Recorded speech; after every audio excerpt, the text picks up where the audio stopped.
Welcome to the IP2 podcast. I'm Shea Ashby, and as always, I'm joined by Felix Chung. Today, we are also joined by a special guest, Simon Denning. You may know him as one of the members of Push the Point. He's also a world's competitor, a Fab Dad. Simon, welcome to the show. Thanks for having me, guys. Simon, can you tell me a little bit about yourself? Who is Simon? Who is Simon? Shea hit some of the notes there. I'm definitely a Fab Dad. I've got two kids.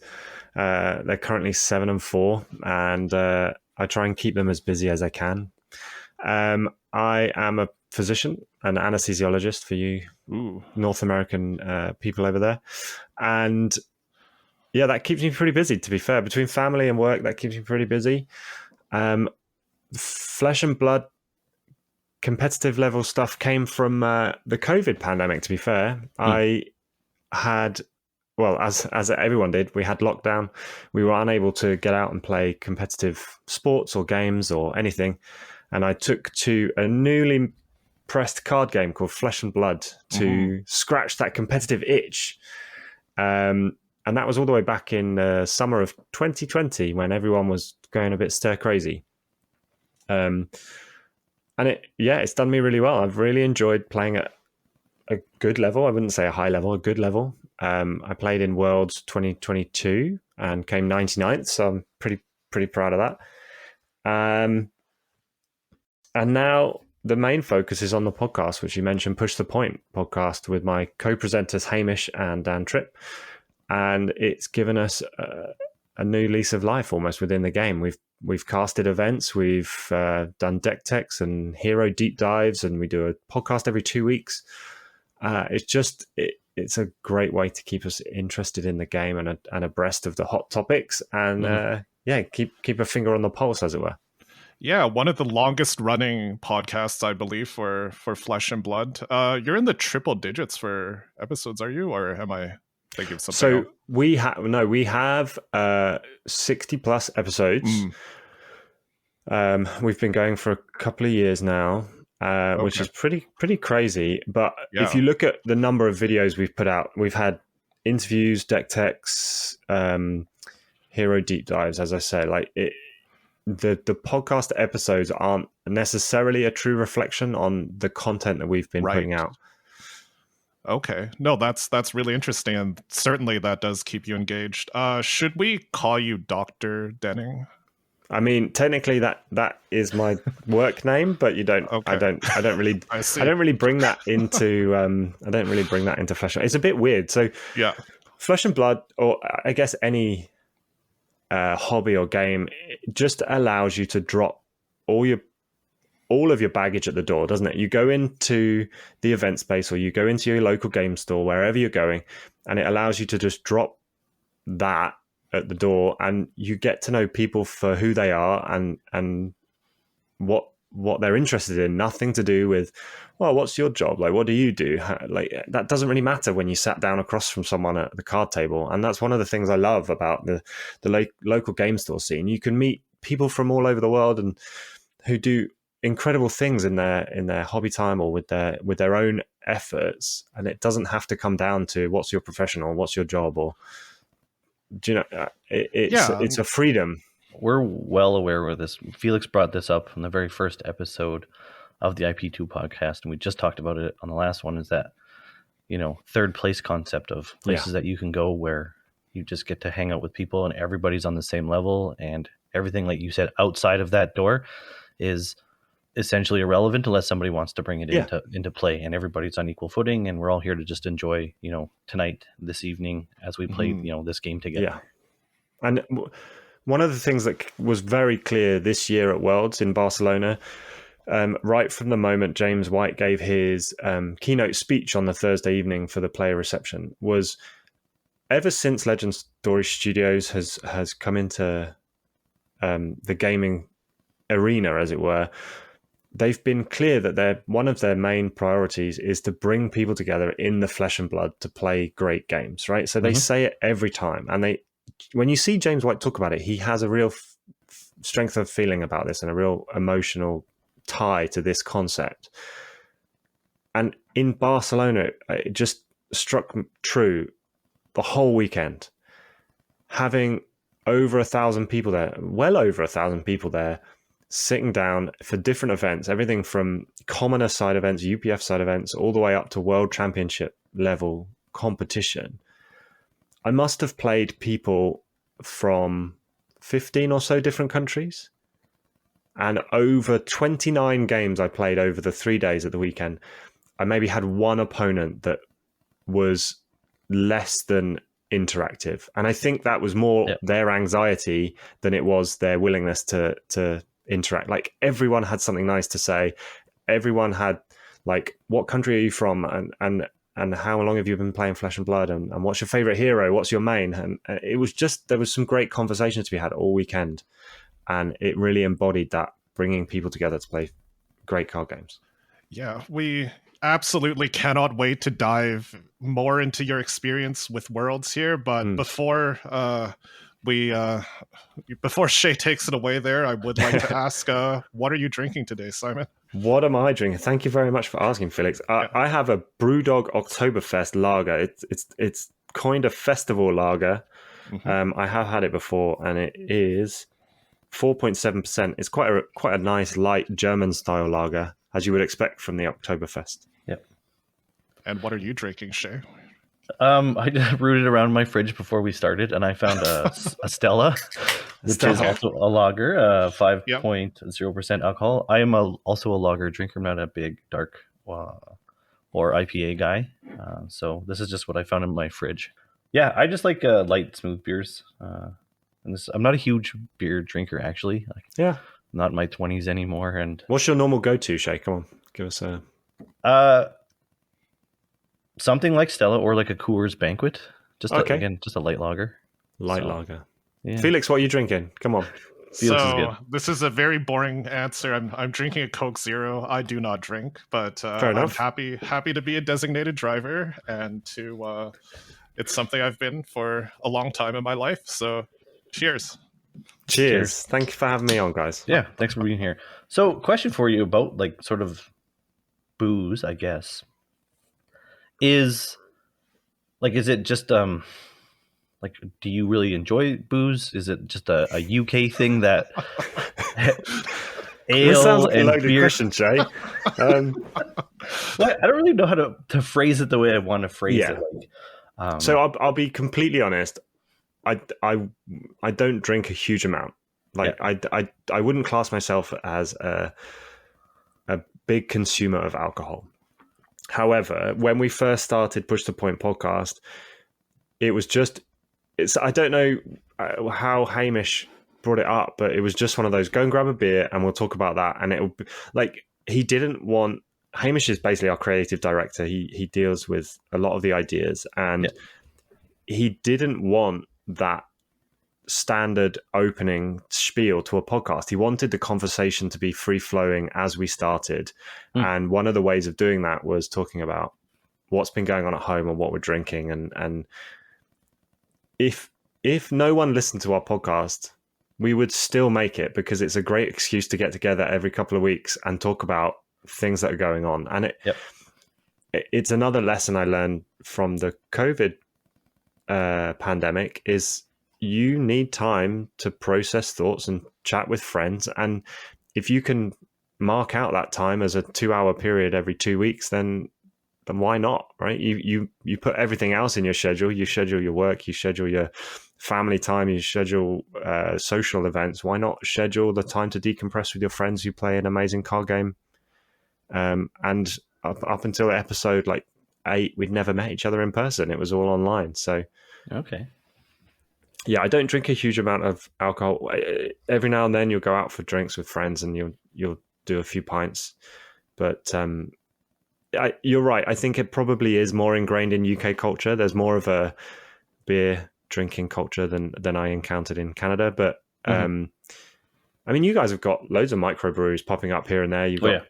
You've got a big local brew scene, which is really cool. I've seen it in Toronto. I've seen it in the Vancouver area. I'm sure.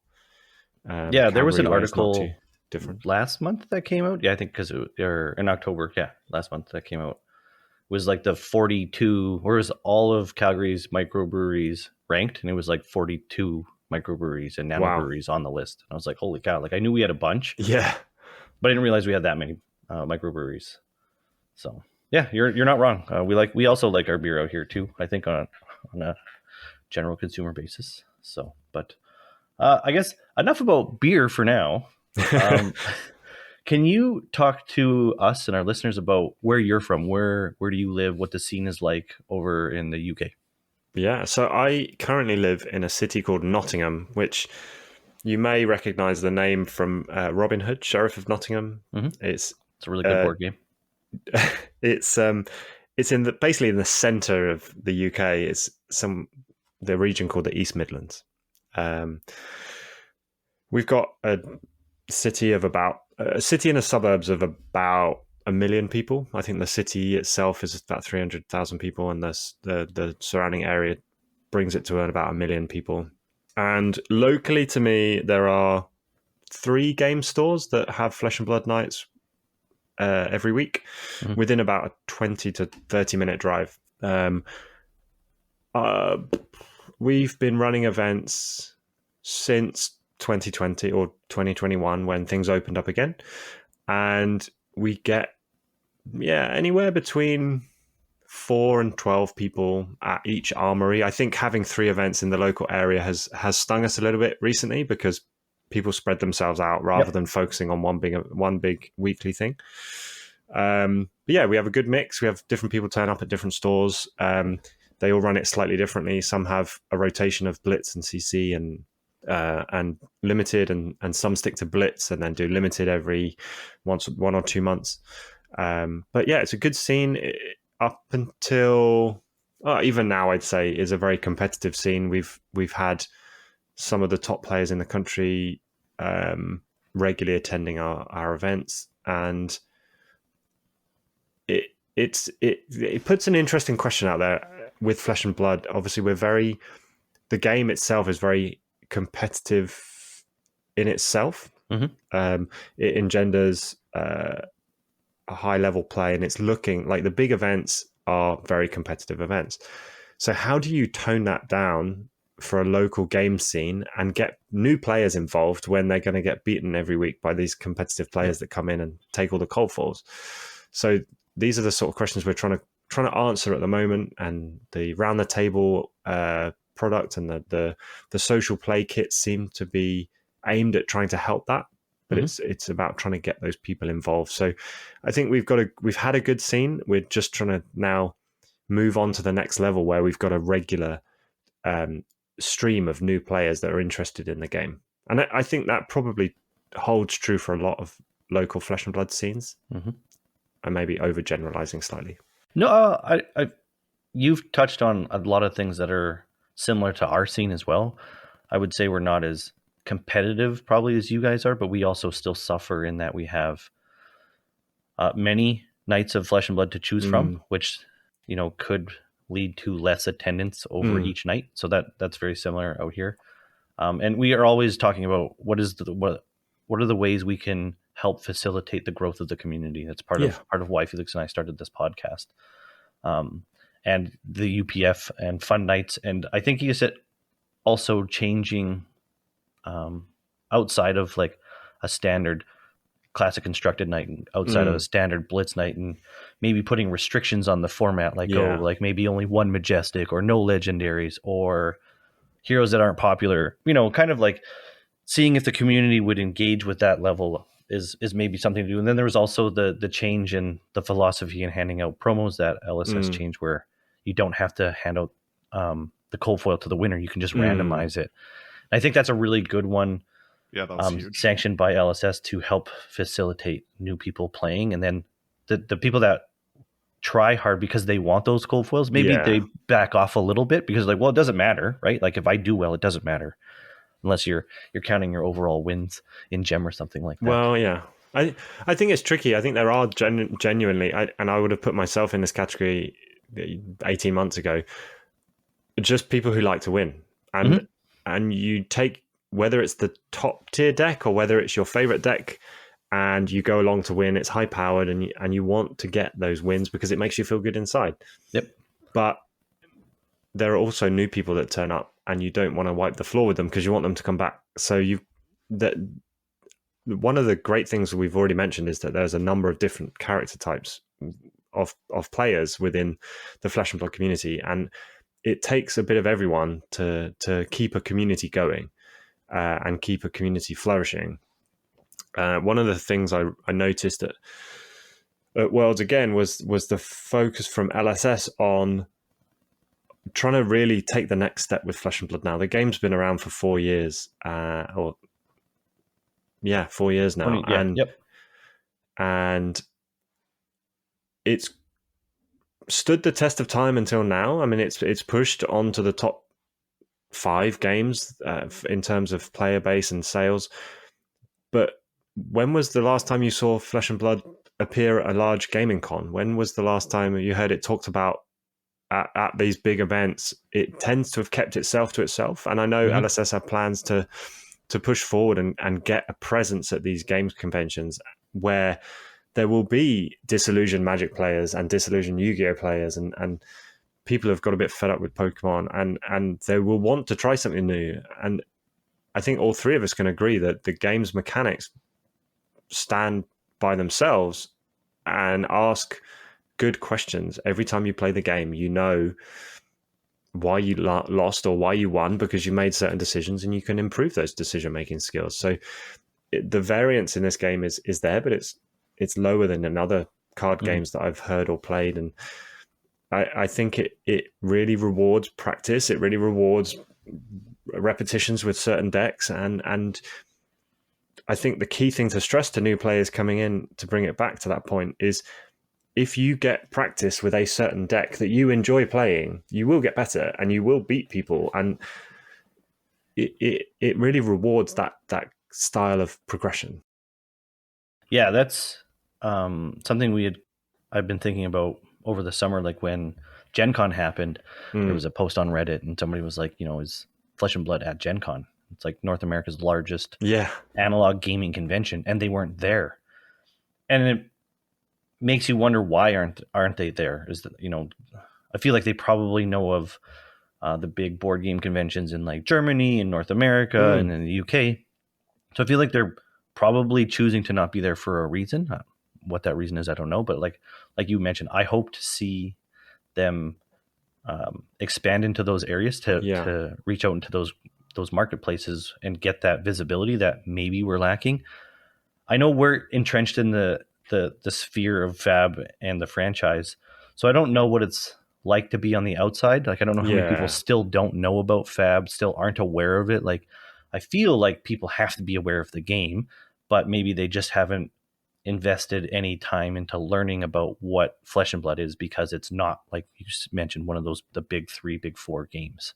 And there's a lot of rumors that circulate about games, whether it's Flesh and Blood or One Piece or Deep Dragon Ball Super. Like, you get you get half truths and mistruths from people who have played the game in passing, right? So you'll get someone say, "Oh yeah, I've heard about Flesh and Blood. It's really expensive to get into," or like the local scene doesn't have enough people to play like what they want to play regularly, or I don't know, like pick and choose. But you can answer most of these questions if you're in the game. We know that's not strictly true, and you can perform quite well at a local armory level with a blitz deck you pick up from off the shelf, right? They're pretty good, and the scene is only going to be as good as the people playing in it. So if you can get new people in and build a following, then you're away. I think these big conventions come with a big cost.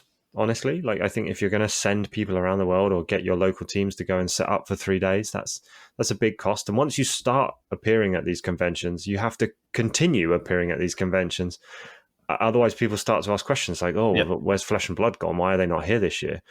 So I think you're absolutely right, Shay. I think LSS have their reasons for staying clear of them so far, and they've built a community around the game which is supportive. It's growing. It has a very positive outlook compared to some of the other less supportive gaming communities, should we say? Like, worldwide, there are so many people out there who I would just love to take for a beer on the Flesh and Blood scene. Like, you can go and sit down with them in a bar and you can have a chat about the game, about life, whatever, and everyone's positive. It's great to see.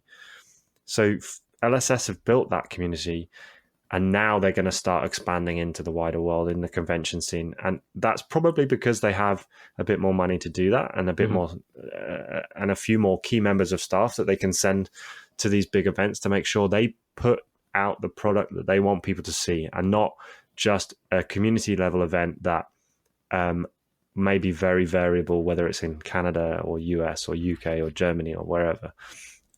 So I think they do have their reason, and this is just speculation. I don't know anything, but it seems like they've been biding their time for a reason, and now is the time to go. Yeah. Did you want to jump in, Felix? No, just soaking up everything. And one of the best parts about interviewing people like yourself and people from all over the world is just hearing, different people's thoughts about their own local communities and why their local communities are important to them. And the passion is the same, no matter if it's someone from New Zealand or US, Canada, UK. It's just wonderful to hear that. You mentioned something in your last statement, Simon, about how you'd like to take people for a beer. That got me really happy and excited when you said that, because I was like, you know what? I feel like a lot of the people that I've interacted with on social media, over webcam in the early days, and even the few international events that I've been to, everybody feels like a friend. Yeah. And you could easily sit down with a group of people that play Fab and feel safe and have a good time and create this amazing memory that I don't think you could do in a lot of other spaces. Yeah. And I mentioned just before we started recording, I bumped into a few people that I knew from the old webcam days at Worlds in Barcelona, and I've not spoken to them over webcam or in person for over a year, and yet you slip into conversation with them like you were there yesterday, and what hero have you brought with you? What decks have you got with you? How's your testing been? How's life been going? Where are you living right now? And you're absolutely right. Everyone feels like a friend, whether it's someone that you've played with sporadically for 3 years, 4 years now, whether it's someone that you play with regularly on your scene. You have the common language of an amazing game, and everything else is surplus to that. It's an incredible feeling. The community is so supportive, and it just, I've not met really any bad eggs in the community. There may be people that think they're the villains, but compared to some games out there, I think this is it's amazing. But even still, like you mentioned, villains, even if they are true or not true villains, doesn't matter. That pool of people is very small. Yeah. And right? The one that comes to mind, because he plays the part very well in the UK, is Matt Fox, right? Yeah. Yep. Yeah. So everyone knows the name Matt Fox. And if you go and read the interviews that he's done before PT Baltimore or PT Lille, or he won PT Lille, but he hams it up. He plays the role of villain very well. Mm-hmm. And if you actually speak to him, he's got a lot of good things to say. He's a nice guy. I've not really had any terrible interactions with him, and he's always got a smile on his face. He walks around and he's made a good living from the game already, and he plays at a high level, but he rubs people up the wrong way when he wants to rub people up the way. Yeah. I don't think it's I think it's more of an act and a way that he gets by in masking his persona to present. Again, it comes back to presenting the person that you want to present, and I think he does that well. Yeah, I think he's doing it intentionally. I met him at the first Worlds in San Jose, and he was a delight to hang out with for the 5 minutes. I just stopped him passing by. He was wearing Carolina's chain outfit. Oh, that was a good one. Yeah. Yeah, no, I was just going to say, just to expand on that a little bit, you mentioned Matthew Foulkes, but also, this has happened before, especially with the UK community in particular, where, it was Matt, and then just earlier this year was Jamie. And everyone within the UK community appeared to rally around these people. I don't know what events you could be talking about, Felix. Yeah, I have no for idea. sure. But is there something special, I guess, about the UK scene? Because the whole scene seems very tight knit and protective of each other, if I can characterize it that way, just very unified. Like, just saying, these are great people. Why are you, maybe certain things could be handled better, but like, is it all very together kind of scene? Yeah, very good question. And let me just start by saying we've had a UK community Discord since like October 2020. So the UK Discord has been going for a long time. We've had 3 nationals now, and the events that you may have alluded to have always been based around the big streamed tournaments that happen at a national level. Now, I wouldn't say the UK scene is particularly cohesive between events like this. However, when something happens like that on stream, the people at the event know what actually happened. And there are characters within the UK scene, but it's almost like that national mentality of, well, they might be a bit weird, but they're our weird. Like you can't tell us they're bad. Yeah. Like they're ours. That we're going to stick up for them. And the UK scene is small enough that, I mean, the UK itself is an island, right? So it's small enough that you can get to a lot of the events. If you wanted to drive around the country and visit multiple different parts of the country to go to events, you could do events over the weekend on a Friday, Saturday, Sunday. ProQuest, for example, or RTNs, you can travel.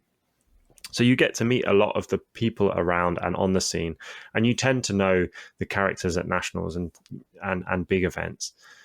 And there's a bit of a chip on a shoulder mentality. Like the UK has had some really good players who have performed really well on the world scene and on the national scene, who maybe don't get the credit they deserve because they're not from the US or they're not from Europe, Germany, France. They're not from New Zealand. Like we get overlooked a lot because our scene is relatively small in comparison to the US, which has got thousands of players, and New Zealand, where the game started, and Europe, who've got many more players as a whole because we're on our little island. So I think there's that groupthink mentality of like, yes, we know they're crazy people and they maybe push the limits of the game, but they're our crazy people and we're going to stick up for them because we all think we don't get the recognition we deserve as a national scene. And we know we've got good players, and we know when they perform that they've performed on their own merits. They've not cheated. They've not sharked anyone. They have gone out there and performed. And for you to then put it down to one thing you saw on stream last year is not fair. Mm-hmm. No, that was very, very well spoken. Thanks for that. Yeah, and in general, it's just kind of funny the way things have shaken out over the last few years. But honestly, the UK national streams have been excellent watches for the past 3 years consistently. So hats off to all the excellent players there. Yeah, so not just the players, but the people running the stream as well. So give a shout out to Tabletop 24 and Baz the Bard, who have run the stream the last 3 years in a row, and to my colleagues on Push the Point Trip and Sean. Sean is our newest Push the Point member who came on board with a streaming setup and does extremely well with his kit, wandering around London and the rest of the country, streaming smaller events like RTNs and ProQuest.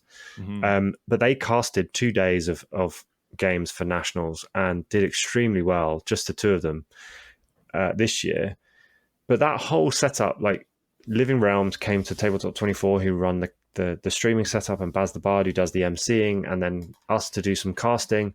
Like, it's a great community feel, and we know the people we're casting, like we know the people we're talking about, and the product we can put out there is fantastic. You're right, there have been some events that have, I say events, there have been minor gameplay things that have sparked debate across the community, but really they're not that big in the grand scheme of things. Like, we've seen worse on streams from PTs and Worlds, and we've seen players disqualified at these big events. In the UK, it's just contention. It's like it's noise because of noise, but it seems to get the viewers. So who cares? Yeah, for sure. I mean, the game is very difficult to play. I'm sure I make many errors. And we shortcut so much. Yeah. Like the game is built on a process, a turn process that involves many more steps than people verbalize it, unless you're playing Kano or Icelander.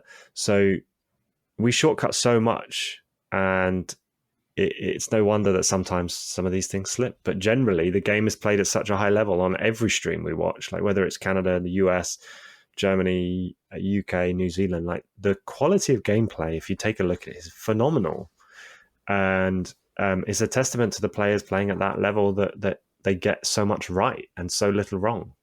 Exactly.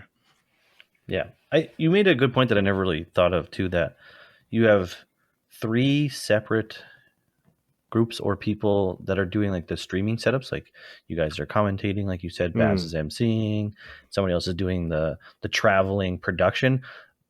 And I never really thought of how community encompassing that actually is. And that's actually really cool to hear. Like I've watched a bunch of Baz's stuff. I think he puts on a really good stream.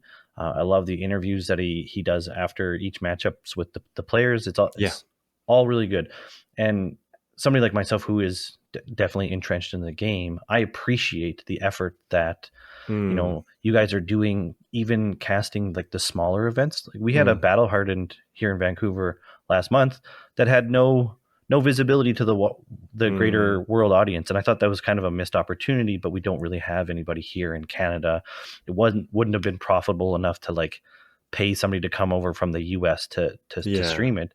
So people out there do appreciate that those smaller streams are happening, because like I said, we had a missed opportunity, and I love watching PQs and seeing what people are doing on the other side of the world, and that's really awesome that you guys are able to do that. Thank you, and it's a bit of a balance, isn't it? Like you've got Ethan Van Sant over in the States, like driving around like a crazy guy with a car full of kit and trying to raise money for that, because he puts in so much effort and he gets so many people on board, and you can't do that for free. And you've got to be careful. Like if you start offering your services for free to get into that zone, then people start taking that for granted and they want to do it for free. But as you've said, it brings so much value to events. We need to try and get TOs on board to reimburse the people that are actually broadcasting these to the world. And I know there are some big game stores in Canada that act as TOs, and the US, and we've got Living Realms here in the UK. Whether it comes from them or whether it comes from LSS, the people that promote the game, the casters, the streamers, the content creators that get involved with this need some sort of kickback, whether it's special promos, whether it's product, whether it's cash. Like there needs to be some way of reimbursing these people who one, give up the time to play. Like by casting, you can't play in the event. And two, they're, as you said, they're presenting such a strong product to the world. Like this is what's going to get the game to the next level over Magic or Pokemon or like it needs to be a good product that's put out there, and the community take pride in the work they do, but they can't do it for free forever. No, and that's a long-term thinking strategy as well. Like everybody's looking at it short-term right now. Okay, well, it costs this store, this TO money to have that person. We can't sacrifice those financial gains. And you're right. Like if we can get some support somewhere else from LSS to encourage people to do it, as well as the TOs to run those streams, then hopefully, like you said, in the long term, down the road, it becomes less financially burdened. We get more exposure to the game, because then people can watch it and be like, oh, you know what? I don't have to go to my local game store to go check this game out in person. I can watch it on YouTube Live or Twitch or whatever and get maybe some extra engagement from people that otherwise wouldn't. So I think that's a really, really good point. I'm going to move on. You had talked about Worlds already a little bit. So this was your second Worlds, only you didn't get to participate in the main event this time. No. How was your trip to Worlds, or was there anything that you wanted to share that you hadn't already talked about earlier in the episode? So I would say Worlds Barcelona 2023 was a step above San Jose 2022. Not because of just a tent?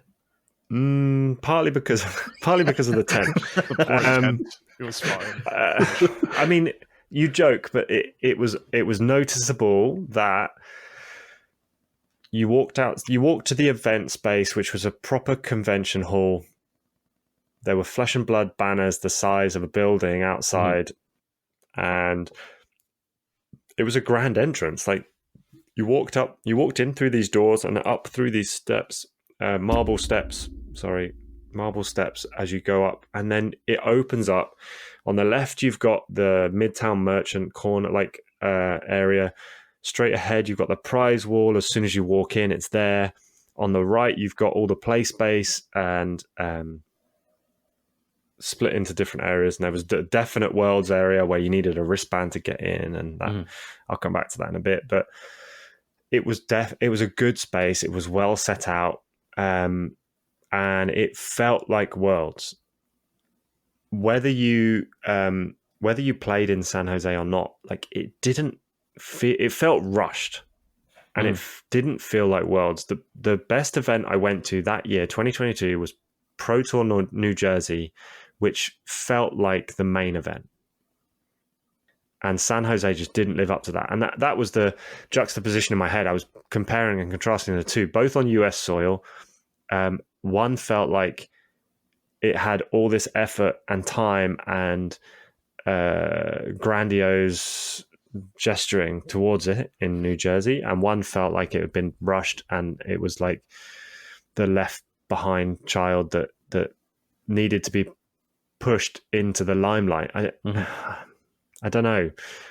The gameplay at San Jose was fantastic. Like, I enjoyed every minute of sitting down and playing other people, and the community doesn't change. But the event itself felt rushed, unfortunately. And things like the player reception on the Thursday night, where the queue was 3 hours long outside and the food all ran out, and people missed the James White keynote because they were still queuing, and that didn't help. But this year felt a lot better. The Thursday night player reception was well attended. Would I have paid 60 to 90 euros to get in if I hadn't been able to get a ticket? Then no, because the food wasn't that plentiful and there wasn't that much. They said they advertised an open bar, and it was a paid open bar. It wasn't a free bar. Like, you had to go in and pay for your drink. Like, there wasn't that much provided for your 90 euros. But right, yeah. But being there in the space with these Worlds players was fantastic, and you can get in there and network and see the James White keynote, which was full of passion, and incredibly they laid out the roadmap for 2024's competitive play and some of the big events up until July, August time. They're already out there. The dates are already there, which is new for LSS, but welcomed. Yes. And then the gameplay at Worlds was fantastic. Saturday, Sunday went pretty smoothly. The calling and the battle hardened ran really well. Friday, there was a bit of an issue, and if anyone was there, they'll know. You guys are probably aware the Sagrada Familia promos were given out at certain side events. Yep. So it was given, each Worlds competitor got one promo, and then there were a number of side events over the weekend that you could spend a little bit more money for, and you would get a promo. So what does everyone do? They sign up for all of the events, or as many as they can, to try and get as many of these promos. On the Friday, the tournament organizers didn't close signups because the queue was so big. They didn't actually close signups for the first one of those events. It should have been 10 a.m. start. Didn't start till gone 10:30 because they didn't close the sign-up desk. They weren't strict with it. They just let people carry on signing up. And that had a push-on effect for the rest of the day. So the team sealed that was due to start at 11 o'clock. Sorry, I'm ranting now, but the team sealed that was due to start at 11 o'clock.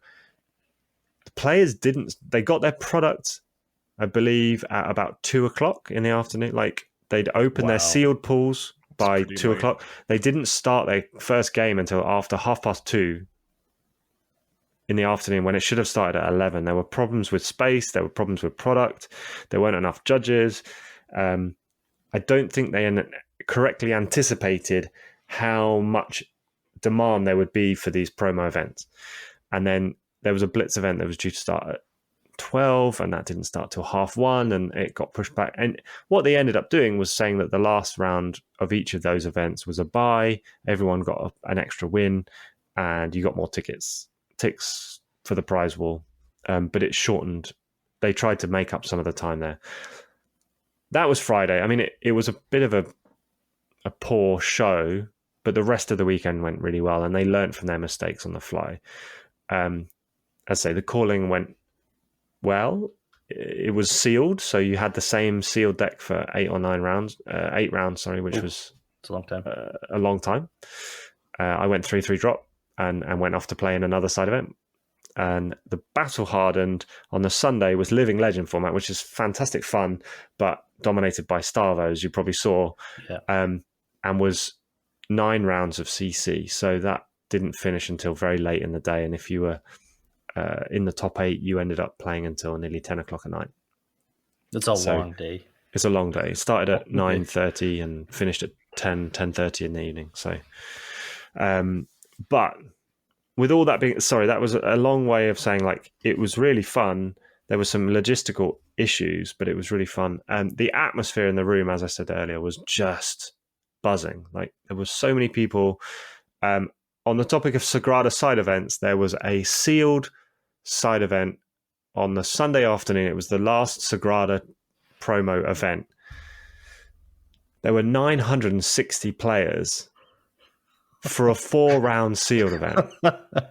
Wow. It was the largest, I think they declared it the largest Flesh and Blood event ever. Wow. And that was on a Sunday afternoon. Like, yeah, it was phenomenal. It was awesome. great to be a part of. That's amazing. I think we're still in the growing pains part of it. Like, this is the second Worlds event. They have put on many other events, but yes, San Jose wasn't perfect. I like to live in the world of, I was there back in the days of the first Flesh and Blood when we didn't have the population and the finances to have all these. I don't know. That's the space I live in, because there was a lot of struggles there. It is kind of disappointing to hear some of the stuff that you talked about for Barcelona as well. But I think too, again, it's different TOs every time, right? Different TOs every time, and they do seem to be learning. But the thing that I don't want to sound negative, because like the events, when you get there, they're fantastic. Right? You were at Worlds 2022. The atmosphere, the players, they were all great fun, and you could wander around and have a great time. For me, it was that contrast of how PT New Jersey went versus how Worlds went. And it was like, they should have just done the same thing they did in New Jersey and made it a similar event. And it felt lesser. Like, Worlds should be the primary thing on the calendar for everyone. It was different TOs in 2022 as well. So New Jersey and San Jose were both by Channel Fireball. Were they? Okay. Before they moved over to Star City Games. Got it. And then in Europe, we've had Tournament Center, who did PT Lille, and they've done multiple callings, and now they've done Worlds. So I don't know where the hiccup on the Friday was. Maybe they just needed to be more strict about who's signing up and when they closed everything down. But they didn't seem to have enough judges, and they didn't seem to be able to get the product where it needed to be for these sealed events. So I'm sure they're learning their lessons. I'm not. The overall weekend was extremely positive, but there were definitely some logistical factors that could have done better. Well, in an event, I don't want to keep harking on it, but at an event like Worlds, a mistake is compounded by tenfold, 1,000-fold, because of the amount of people that it impacts. And just handing out product to 900 people takes a long time. And if you're starting late or you can't find it, it's going to take even more time. So it just kind of is what it is. So what was your top memory for Barcelona? My top memory for Barcelona? Easy. We had an amazing Norwegian guy, I believe his name was Magne, who came with beers. Like, he came and found me and Dan Tripp, we were stood together, and he was like, I have these beers for you. I haven't brought them with me right now, but I'll come and find you tomorrow and bring them to you. These beers were a Norwegian IPA at 10%. And it tasted like a normal beer, but it would just get you wrecked on one bottle. It was lovely to chat to him. He'd obviously like listened to the podcast for a long time, and he knew exactly what he was doing, bringing us the right beer. He'd managed to bring it all the way from Norway. It was just it was one of those, like, we do something in our office every other Monday night and we record a podcast, and yet there are people from all over the world who know what we talk about and who we are. And it was the epitome of the Flesh and Blood community and how positive and supportive they are. Just one question from me about Worlds, and I did watch the keynote stream. The audio appeared to be coming from James's lapel, so I couldn't hear. But was there a big crowd roar when Kasai got revealed? It was insane. Yeah, the new Kasai adult and Blitz hero went down very, very well. And awesome. Alongside the Kasai hero reveal, there were some card reveals, and along with Kasai's mercenary background, she can now make a little army of allies, and it just looks great. Like they really seem to have put a lot of effort into heavy hitters as a set from what we've seen so far. And I know the Bright Lights maybe hasn't been as well received because it's all been mech, and then if you don't like mech, then the set itself seems a bit inert. But Brute, Guardian, and Warrior does cover quite a lot of the population base for the game. And yeah, it looks great fun. Yeah. No, I just remember we saw the keynote where Prism, like the new Prism, was revealed for Dusk Till Dawn, and I heard the big crowd reaction. I just missed that from the keynote this time, so I'm really glad to hear there was a big, they had some cheer. audio issues, but yeah, it was a big roar. And that keynote just seemed to give, like, it just ramped up. Like, they were announcing dates and big events, and back to 2 Pro Tours a year, and nationals are going to be in June time before the summer, and like, really, crazy. More money on offer for the prizes. Like, some big changes next year coming. I want to move back into a little bit of your personal life, if we could, for a little bit. You've spoken about being a fab dad, and you have to balance that with a difficult job. Where does Flesh and Blood sit within your life among these other things? Yeah, it is again a very valid question. I mean, if you want a list, it's family first, work second, and then probably Flesh and Blood third at the moment. Like, it encompasses a lot of my social time and a lot of my mental health time, basically. Obviously, family is going to come first. Like, there's nothing that's going to trump family and big events. For them, come first.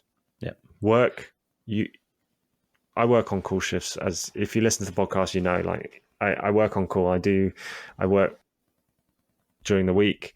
I work some weekends. I work some nights.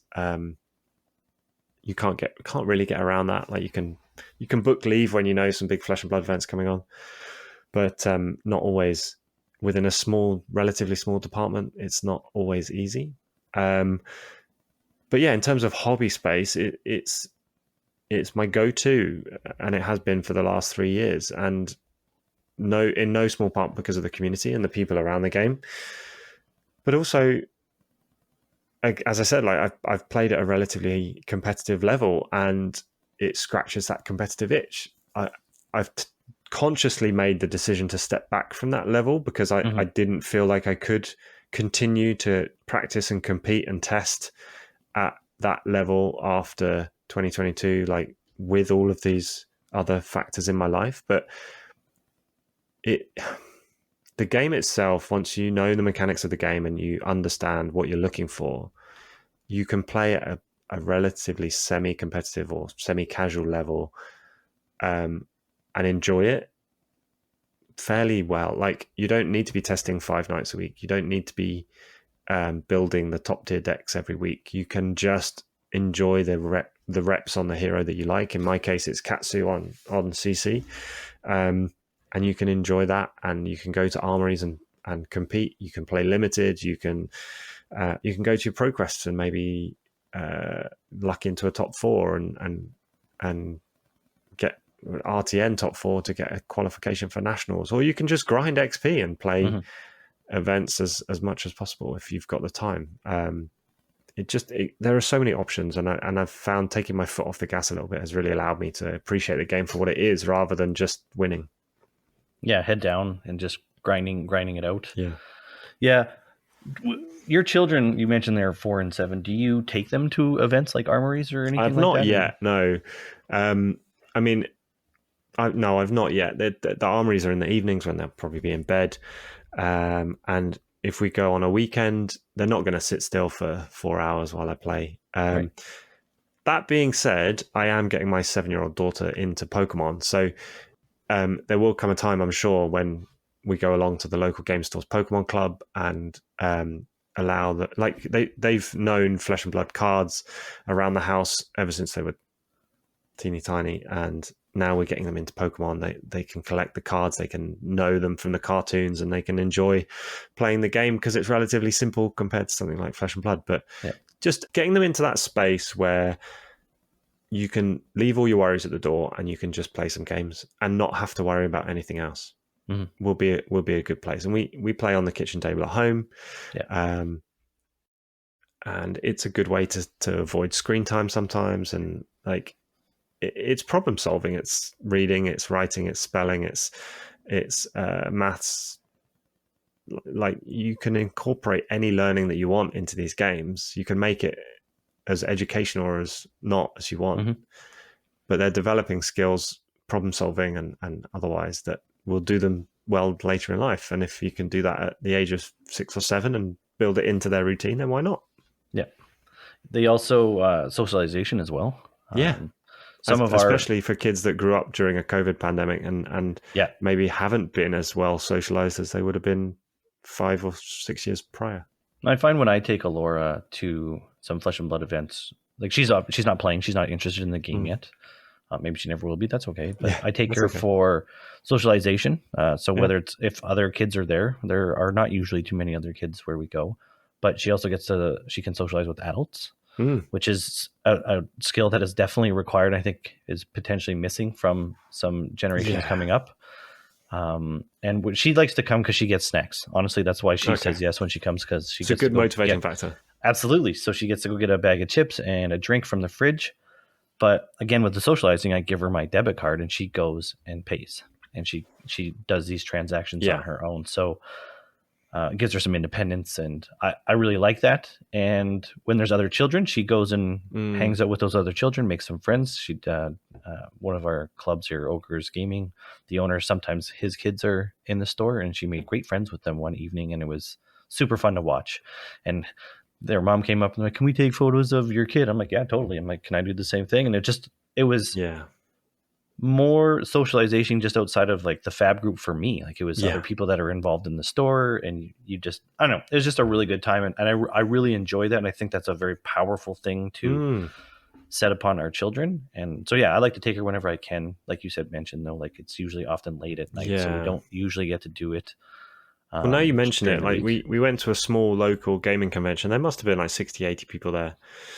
And they had some Flesh and Blood welcome decks, but they weren't the highlight. But they were teaching kids how to play Pokemon and Lorcana, and there were other board games and miniature games, and just temporary tables set up in an event hall where they could have these games set up. And I turned around and my daughter was like, "I want to play Pokemon." The guy taught us a couple of games of Pokemon.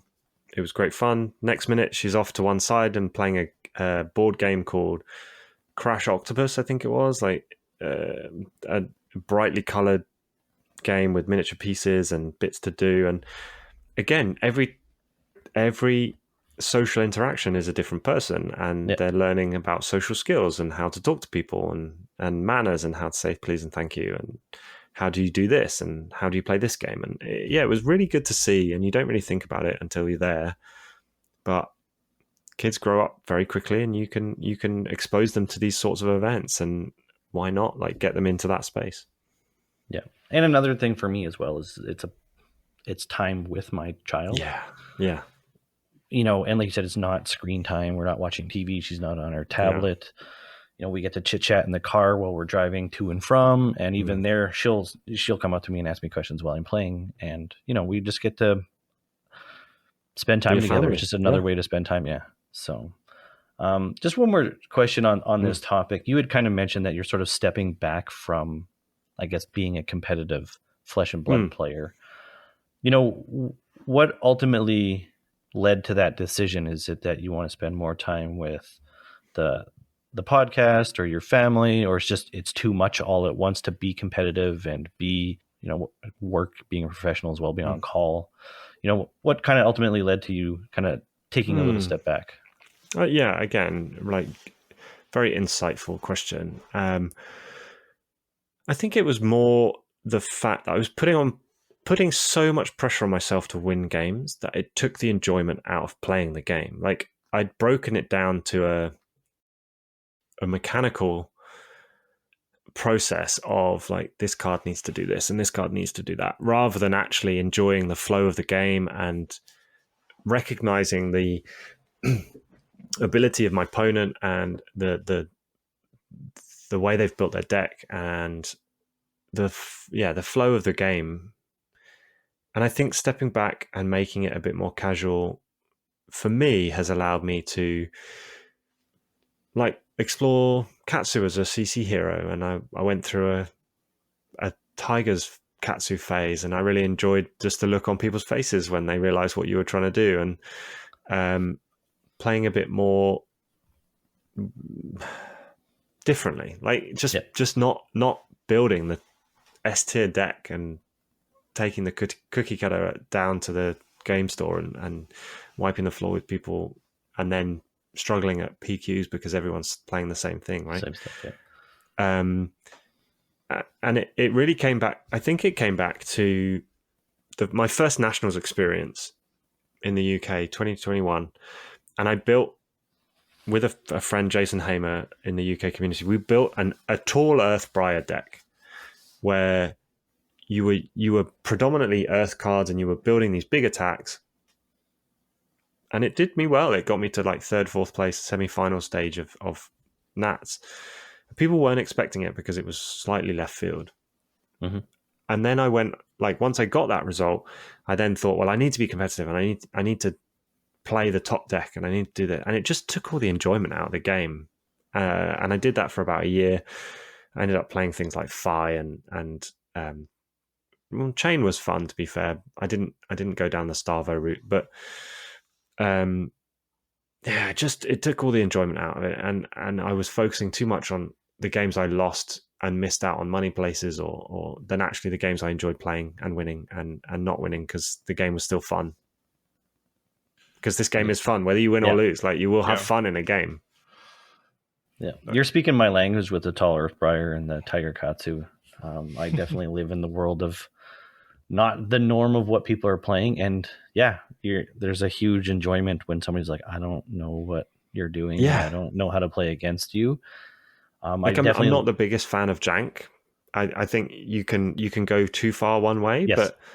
But yeah, sitting down with a deck that fundamentally works, but maybe is not top tier power, and it just confuses people, is like, it's amazing. Yeah. Well, I guess my stance on something like jank or pseudo jank is, what are you trying to do in the event, right? Are you trying to win the event, or are you just trying to top it? And I'll stand by that. Something that's not normal to what people are seeing can get you into the top 8. It might not win when people have access to looking at deck lists or footage of watching you play. But, if you set a reasonable goal with a deck that's good but not S tier, I think you can get there, because people don't know how to play against it because they've never seen it before. Yeah. And, I've certainly found success trying things like that. And so I enjoy it like that. And I find that when you're, I don't know, for me, when you're trying to be like ultra competitive, like you said, it takes away the fun because you're so focused on winning. And then you set a bar, whether that bar is reasonable or not, you set a bar somewhere.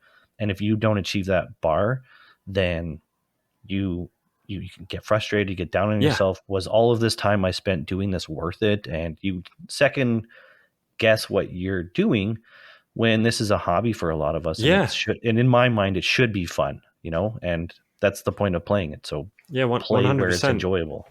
And you make the really good point of, actually, you almost invalidate the time that you've spent playing the game because it's not been productive in the way you wanted it to be productive. And actually,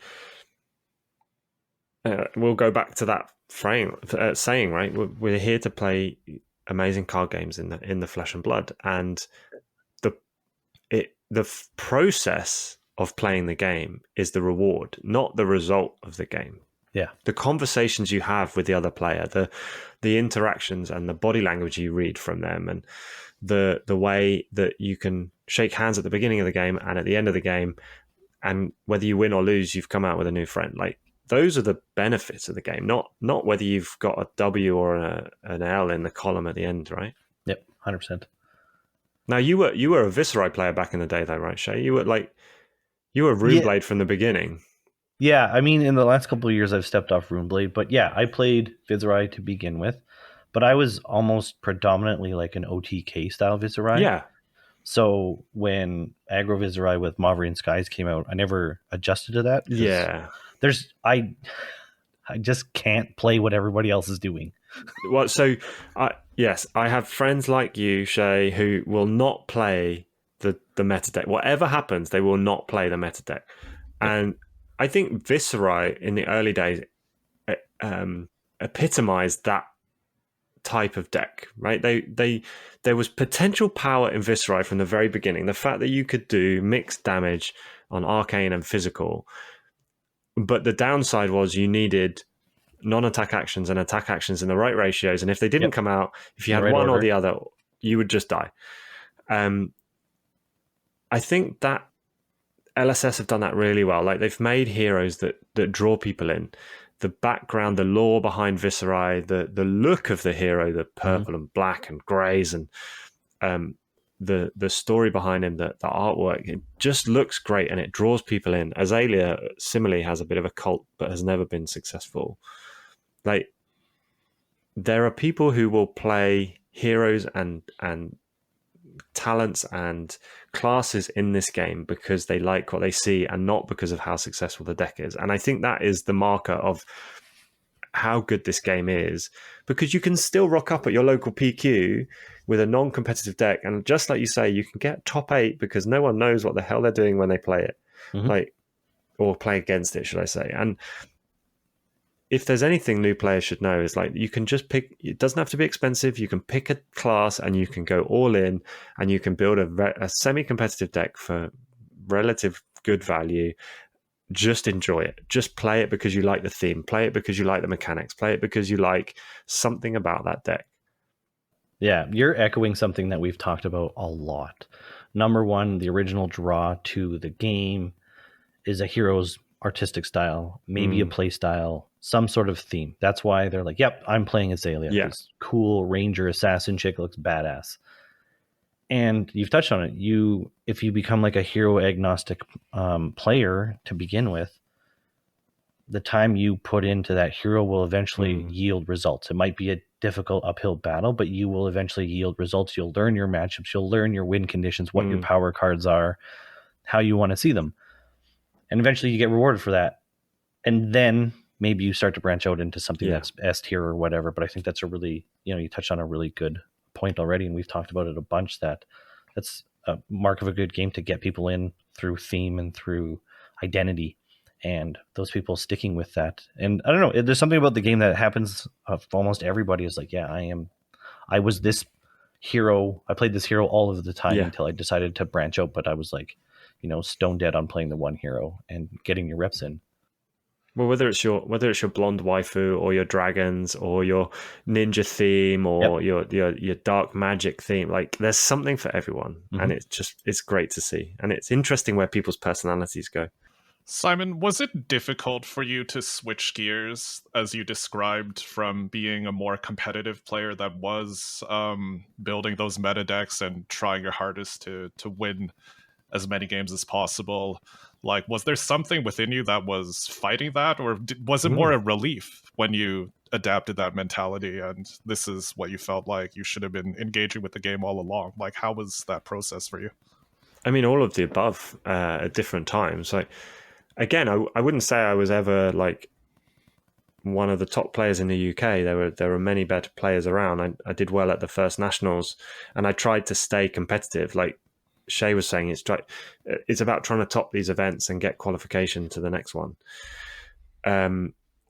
I was just lucky I got in the game very early, and I could leverage that practice that I'd had on the game for so long against new players that were coming in from Magic and other big card games that had these transferable skills and were looking at the game in a slightly different way. But yeah, I would say it was a very jarring experience. Like, one, recognizing that you don't really have the time to do that, and that you're fighting against a tide that is going, a current that's going way too fast. Like, you have to realize that you're not getting the results, and then you have to turn that around and say, well, why aren't I getting the results? Is it because I'm not playing the game right? Is it because I'm not practicing enough? Is it because I'm not playing the right deck? Or is it a mixture of all of the above? And it probably is a mixture. And when you're working 8 till 6, Monday to Friday, chuck in a few night shifts and weekends and family time, and you've got maybe 3 hours of practice time a week, which turns out to be your local armory, it's not viable. We would have had many arguments as a married couple here. Many more arguments, should I say, if I'd have continued to push to be on that bandwagon. And my wife, Nikki, has been incredibly supportive. Like, I went to PT1, I went to Worlds. She looks after the kids while I go, and she doesn't really ask for anything in return, because she knows how much the game means to me and how rewarding I find it to be at these big events and to be competing at these big events. But there comes a point when you can't be at every PQ every weekend, because your kids then don't know who you are, because they're not seeing you. Like, you've got to, and if you're not going to be at the events every week, then you're not going to be competing at the top events, because you're not qualifying and you're not practicing. And it's a big toll, but I think it was the right time for me to recognize and reflect on what was happening in my life. And I found another way to be involved and another way to be enjoying the game through both content creation and semi-casual play. You touched on something that's sort of come to pass for myself as well recently. Like, the last 3 years of playing Flesh and Blood has consumed a lot of me. And recently with Bright Lights, I came to the conclusion that I can't keep collecting in the manner that I keep collecting. And the most relief that I've found is giving up Fab space. So not collecting as much. I only attended one skirmish this season and not feeling, I guess, FOMO essentially. Yeah. And it's been so relieving for me personally, like internally, not sitting there going, man, I really have to go to this skirmish. I really want to get like this prize, or I really want to play. I don't want to miss out. It's been like the greatest feeling in the last like month or two to just let go of a little bit of Fab. And I think it's healthy for me as well as my relationship with my family and my wife. And to hear you say it is like kind of like give me like goosebumps thinking about it. I'm like, yeah, it's been just, I don't know, relief, and it's made me happier. Yeah. Like, and I play the game and I enjoy the game and I have a lot of fun. I'm not a super competitive person, but it's made me happier to just sort of like relax and let it just be a hobby and be fun again. So thanks for like kind of bringing that up for me, because it kind of like, it feels good. Well, just having you verbalize it in that way and the lack of FOMO is a real, it's a real release, isn't it? Like I was saying, behind me, I've got 10 sets of Flesh and Blood in binders, and they're not master sets, but I've got functional play sets of every card pretty much, minus a couple of fables in the first 10 sets of the game, right? Yeah. And as you say, that takes a lot personally, that takes a lot financially, that takes a lot of expectation and what you're going to do with those cards. And my wife asked a lot of questions about the cards that I own. But Bright Lights, I'm not a big mech player. Like, I've got, through limited play, I've got a set of commons and rares, and I've not gone out and spent a huge amount of money on 2 cases of product, because I wanted to open packs and see what gems I could find. I've not gone and bought a set of Majestics or Legendaries, and just not having that FOMO, not having to worry about, do I need to be at a skirmish next weekend? Like, can I just book something and take the kids to the zoo or to the local petting farm, like whatever, just enjoy time with family. And I'm not trying to paint a picture that I've been a neglectful parent for 3 years. Like, it's it's always a balance. Yeah. And don't get me wrong, the kids being part of a journey to competitive play has been amazing. Like, they've been watching me practice on webcam back in the day, and the minute my daughter turned around and said Kadachi for 1, Kadachi for 2, like playing Ira, I was like, maybe this has gone too far. But but they do learn, and they do see what it's like to put effort in and get rewards out, right? They see what that process is. So it's not all bad on the family, but there definitely is a balance, and it's been a bit of a relief to step back and be able to enjoy it from a content creator's perspective, and not have to be out every weekend, one day every weekend at an event, and not have to explain to my wife why I need to be at the next skirmish or PQ or RTN. You bring up another good point that like my daughter as well, she quits when something gets hard. She just quits, and it drives me nuts. And I don't know, like, practicing for competitive events and stuff and then yielding results is pseudo tangible for her. All I can do is talk about my experience, about how much effort I put in and where it got me, to try and show her that, effort will eventually yield results somewhere. And it's important that you don't give up. And I'm, struggling with time to time to instill that in her, that you have to try to get better and you can't quit when it's hard. But yeah, she does often ask me, she'll be like, oh, so people are coming over, and I'll be like, yep, Travis and Felix are coming over. We're going to practice. And she's like, okay, is it for a big event? And she'll ask questions, and it's a fun little conversation to have with her, so I really enjoy that. Sorry, Felix, I cut you off there. That's all good. It's just really interesting to hear you describe this journey, because it's so easy for people to get their identities wrapped up in being a champion or being really good at the game. I mean, even I think to myself when I was like in my early 20s, I'm like, anything that I do, I want to be really good at. I want to be, I'm going to play WoW. I'm going to be the gladiator of PvP. I'm going to be the top 0.5%, like, or I'm going to play StarCraft. I'm going to be Masters. Like, whatever the case may be, it's so easy to get wrapped up, like your identity, you put so much of your self-worth into it, but it's not healthy. Like, and I do worry sometimes, like a lot of the marketing for this game even's like compete on the pro tour. There's $1.5 million, but that could be setting someone up for some false expectations. And even more, what about all the people that prepare for events and don't top 8 and then they bounce off the game?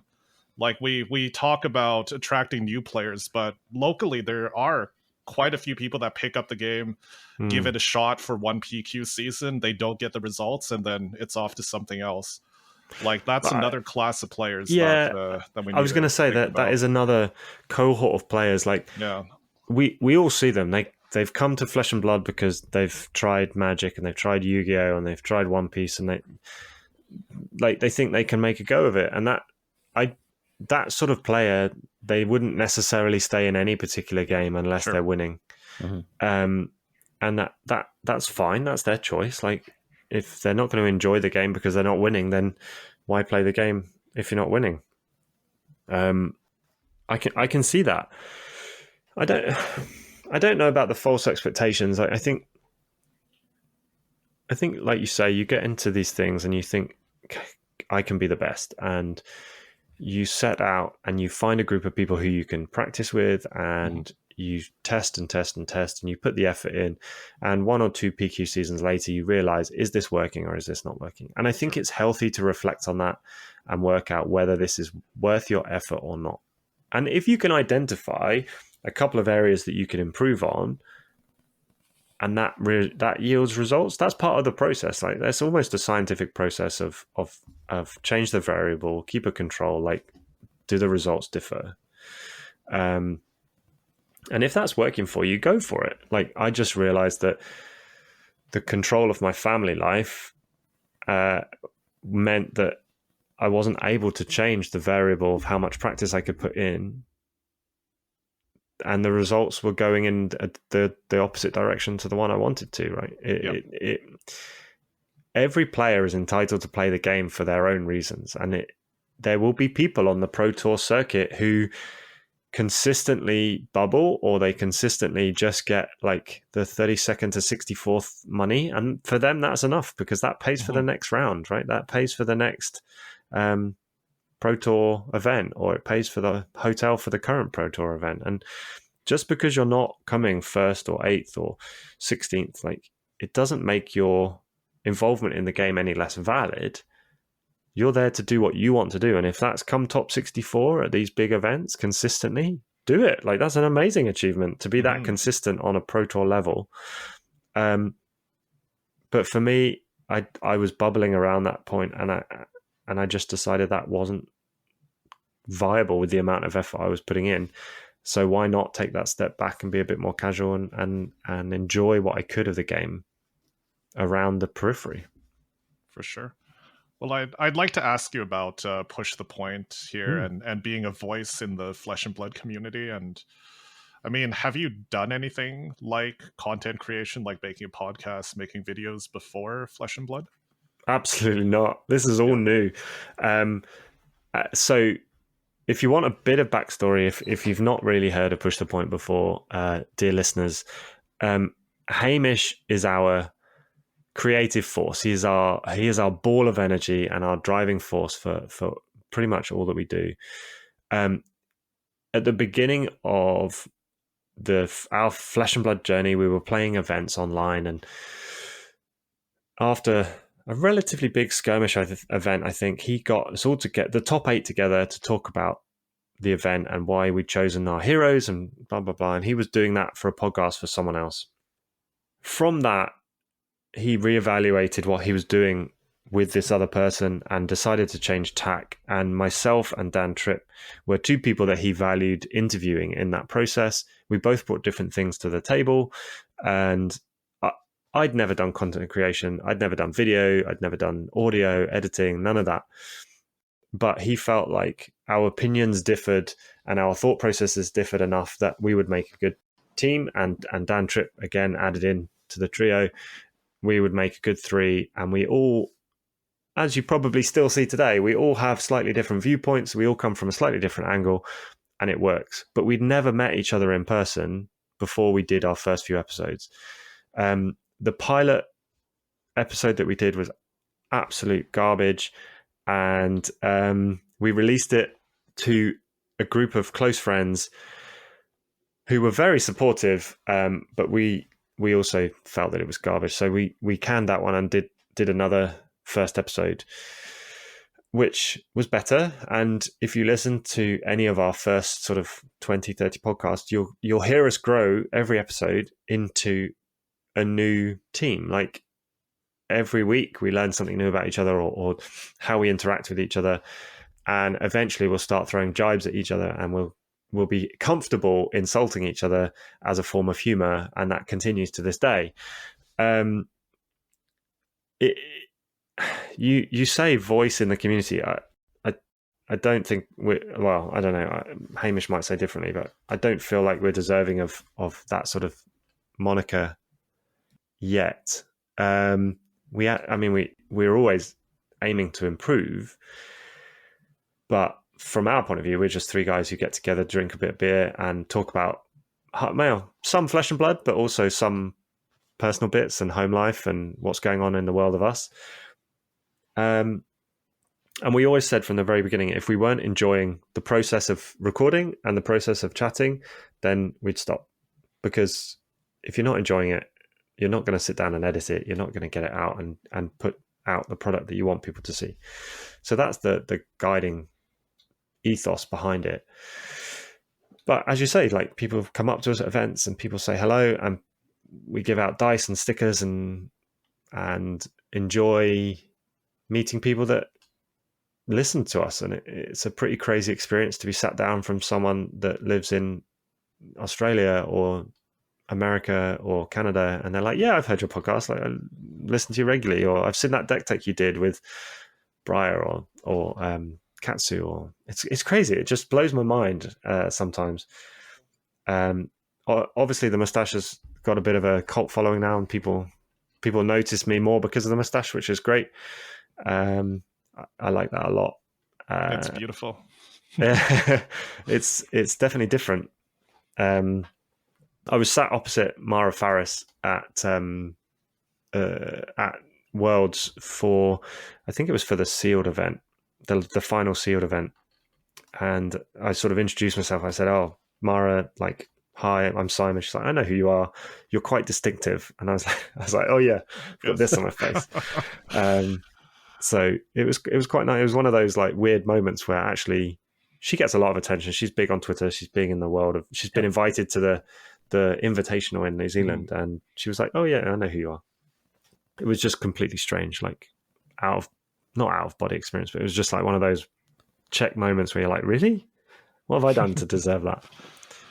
But yeah, I wouldn't trade the last 3 years in for anything. It's been a journey of fun and self-discovery and effort and reward, and yeah, I wouldn't trade it in for the world. It's been a great experience, and I hope I continue to be in the game and around the game for a long time yet. Yeah, I mean, it's so interesting to hear you say, because you have been doing this podcast for quite some time, and you have had a frank look at yourself in the way that you engage with the game, just cutting back to the core, the core ways in which you enjoy it. But, to many people, making something like a podcast and videos and deck techs and interviews could be a grind. It could be work. Like, what keeps that, positive and enjoyable in the way that you continue to engage with the game today? So, I mean, anyone who knows us knows Hamish does the majority of the product that we put out, which, and if I'm honest, I don't know how he does it. Like his love for this game and his love for talking to people, maybe it's just talking. I don't know. Maybe he just loves talking, but he just loves being out there and getting people's opinions on the game, and he's an inspiration to both Trip and I in terms of how you interact with people and having no fear, just going up to people like Zach Bunn and saying, "Hey, we want you on the podcast. Like, can you come and do a spot with us?" Yeah, it's not a grind because we enjoy the process, right? It's not about the outcome. If you enjoy the process, the outcome will follow. And it's at its core, it's just sitting down with your friends for 2 hours every other week and enjoying a chat. Like, we talk for about half an hour before we record, and then we record for maybe an hour or so, and a bit of a debrief, a less formal debrief afterwards. And you may have had a beer or two, and words flow freely, and you can just be yourself and talk to your friends. And honestly, even though we'd never met each other before the game, Hamish and Trip and now Sean have become some of my best friends because you interact with them sometimes more than you do with friends that live locally to you. Right. Can you share a bit more about the dynamic of the team, the Push the Point team that you mentioned that you're not local, how, geographically, how far away are you from each other? So I'm the furthest north in Nottingham, and I'm about an hour north of Kettering, where Hamish lives, and Kettering itself is about an hour and a half north of London, where Trip and Sean live. So we're spread out over a few hundred miles. I mean, in terms of the dynamic, you'd probably say I was the dad of the podcast. Like, I'm the straight-laced, sensible guy. Reasonable, yeah. Trip's the sort of bougie teenager with left field opinions and a bit of an odd comedic influence, and then Hamish is the child of the family who's got unlimited energy, and it's not about whether he should start something. It's just about when he's going to start it and how he's going about doing that. Like, he has no filter, and that's great. Like, that keeps us going, and he will just say whatever comes into his mind, and it keeps us honest, and it keeps us on board. It keeps us moving forward. Like, he's been the biggest reason that we've pushed forward and continue to grow as a podcast. And he'll come to us with ideas. Like, I think when we started, we were doing an interview as like a middle section of the podcast. Yep. And then he came to us and said, I think we should split the interview out of the podcast and make it its own thing. And it was like, oh, that's going to make more work. Do we have time for that? And it works. Like, it gives us extra, it allows us to use the podcast for us, and it gives us extra content to put on the YouTube algorithm. And it's simple little things like that. He's always thinking about how we can make things better. And I love him for that. He's just always thinking about pushing forward, and it's incredible to watch. Like, his process, if he has one, is phenomenal. Yeah, I say the same thing about Felix a lot of the time. He's the one steering the ship and making sure that it's moving forward. So I definitely can appreciate it from the side that you're talking about. I'm guessing you guys don't have official roles within the team, but do you and Dan have sort of like something that you're contributing to the team, or like, because obviously you said that Hamish, as your creative director, he kind of makes sure it's going. Do you and Dan have anything that are specific? I mean, Dan is definitely on the creative spectrum as well, and whenever we do spoilers, Dan will come up with a script within hours, and just like from a concept, we rarely know what the card is, and he'll just come up with this concept of like, what can we do for a script? It's going to be about 2 minutes long. Like, and he'll just come up with these prose verse things, and he's incredible with that. He's very good at allowing us like to reflect on ourselves, and throws in questions during the podcast. And he had a bit of a background in the lore of the game. Like, he had his own YouTube channel called Finder's Library, and it's still out there if you want to go and see it. Like, where he really takes deep dives into the lore of the game. So he's on the creative side as well, and he definitely enjoys that. I'm here for organization and like keeping people in line. I mean, that's my role at the moment. I try and keep the podcast moving in one direction, and I deal weirdly with finances now. Like, we have a Patreon, and we have money coming in from YouTube, and I'm trying to make sure we get reimbursed for computer upgrades and microphone upgrades, and nothing is what you would call profit, but it definitely helps to have some money coming in to cover things like dice and stickers. And what else have we done for Metal Fab tokens and little trinkets that we can give to patrons and enthusiasts that we meet out in the world of the game.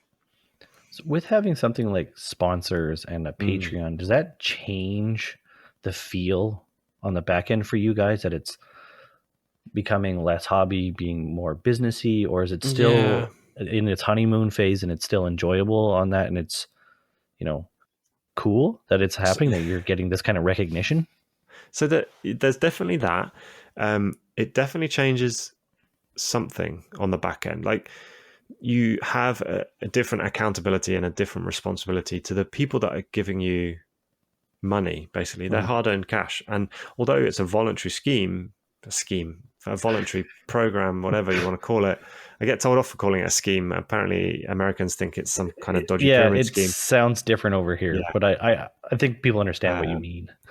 The Patreon model is pretty good, actually. We're very clear to our patrons that there are certain perks they get, and we've brought sponsors on board, and a single seller and a Metal Fab tokens get early access to the podcast as well. And it's nothing crazy, but it's little perks, and people just seem to want to give us a little bit of money. It's not much. It doesn't have to be. It's just, as you say, the recognition of people that listen, and they want to provide you with a bit of support. And it means a huge amount. Like, you can't deny that it just adds an element of wow, what's going on, like mind blowing stuff going on. And yeah, as I say, it just goes towards upkeep of the podcast and equipment. And we've tried to do some special things for our patrons in terms of sending out Metal Fab tokens to them all over the world, wherever they live, and posting packs out to them from sponsors. And we do a podcast live draw of who wins 6 packs at the moment per podcast. And yeah, it pays for things like that, which is nice, but it's never going to make us millionaires. Yeah, not yet. for sure. Getting back to talking about the group, do you guys spend much time talking outside of, like, when you're recording? Obviously, you guys are geographically not close. So yeah, do you spend more time talking? You can obviously see the friendship grow through the time of the podcast. So yeah, just wondering if you spend more time talking. Do you guys go over to each other's, flats for barbecue on a Saturday with the fam? Yeah, that's a sore subject at the moment because we've tried for the last 2 summers to organize a barbecue with all the families, but it's not come to fruition, which is a real shame. Like, you'd think we'd make it work, but we haven't yet. It's a silly thing, but Hamish has a fab den in his garden. He's got like an outhouse that he's built that we should all go and spend time enjoying the game and having a barbecue with the families, but we've not managed to sort it yet. So that's a failing on all of our parts. But we have a group chat, and since adding Sean, as I said earlier, Sean Cherry is a guy who's been in the game since the early days as well. Like, we've known him since the first lot of events, and he decided to set up on his own as Armory Nights, a YouTube channel that did streaming of armories and PQs and RTNs. And he came to us and said, how would you feel about me coming on board and doing the streaming for Push the Point instead? And I think that took some of his responsibilities like off of himself and added it to the group. It was a bit easier for him to manage that way.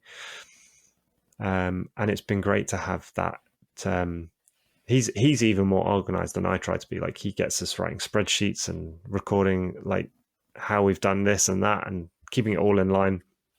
He's very process driven, which is great.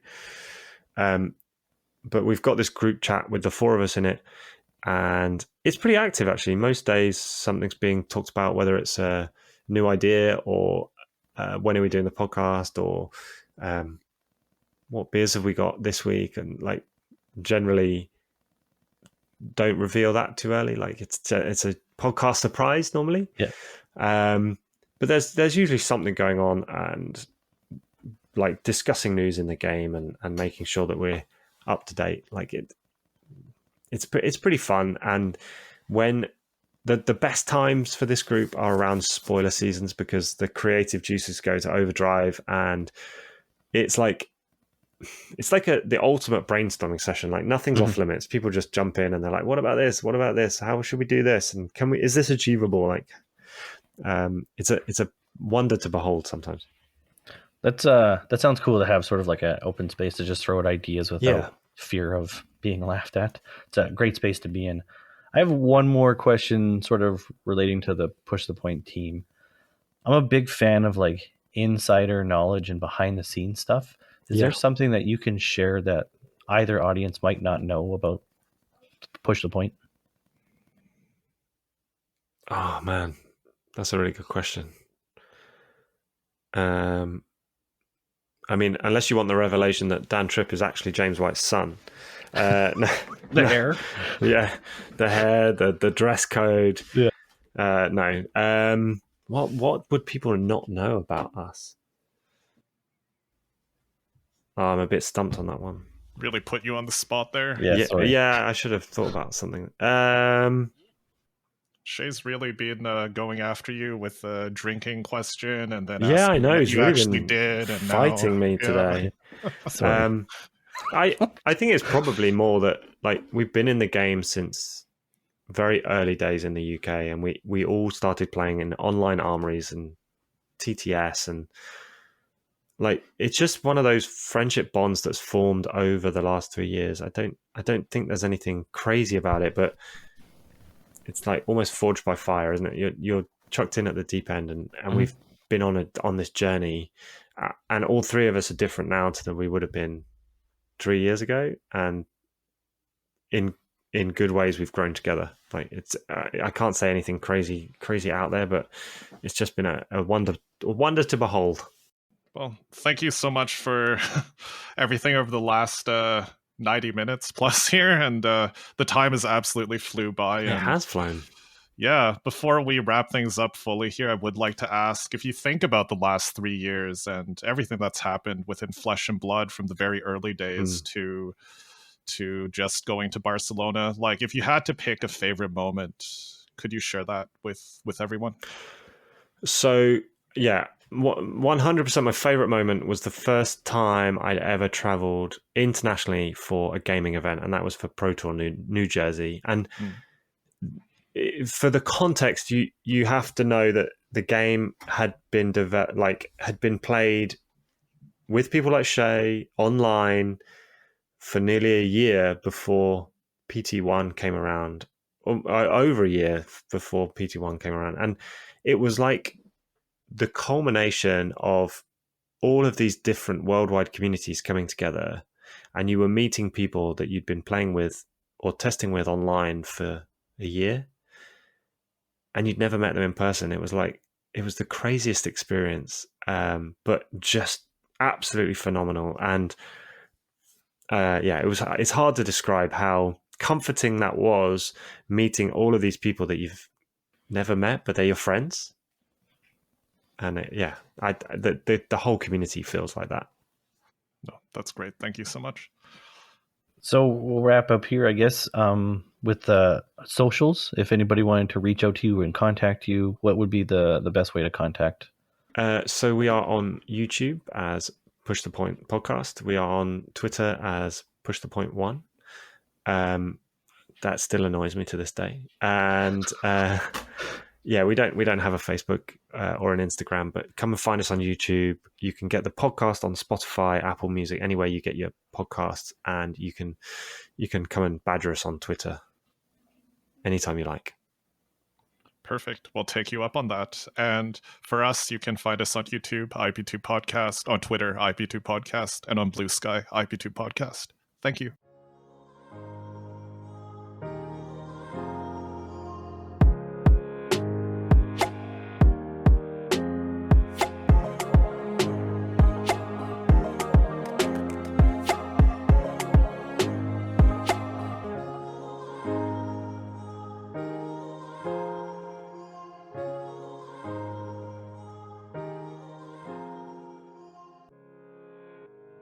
Do Canadians have a nickname for Stella?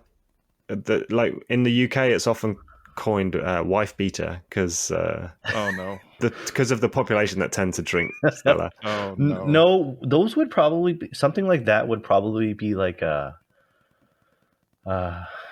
Pilsners out here, I think. Yeah, would be the population that I would associate with it that drink it. But